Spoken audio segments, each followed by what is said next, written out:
Hear the Gospel of our Lord Jesus Christ according to Luke.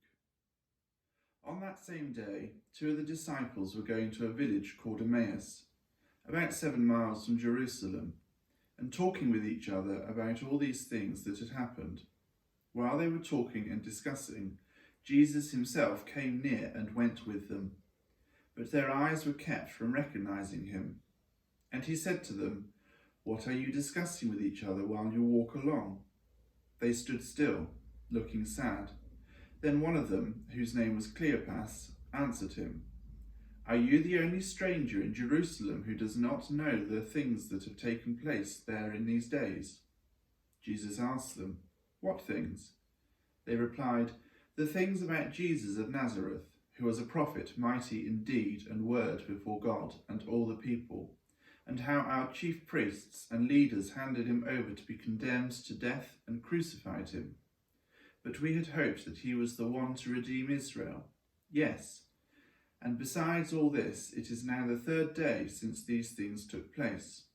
Moreover, some women of our group astounded us. They were at the tomb early this morning, and when they did not find his body there, they came back and told us that they had indeed seen a vision of angels who said that he was alive. Some of those who were with us went to the tomb and found it just as the woman had said, but they did not see Jesus." Then he said to them, "Oh, how foolish you are, and how slow of heart to believe all that the prophets have declared. Was it not necessary that the Messiah should suffer these things and then enter into his glory?" Then, beginning with Moses and all the prophets, he interpreted to them the things about himself in all the scriptures. As they came near to the village to which they were going, he walked ahead as if he were going on. But they urged him strongly, saying, "Stay with us, because it is almost evening and the day is now nearly over." So he went in to stay with them. When he was at the table with them, he took bread, blessed and broke it, and gave it to them.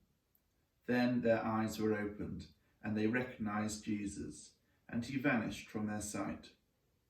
They said to each other, "Were not our hearts burning within us while he was talking to us on the road, while he was opening the scriptures to us?"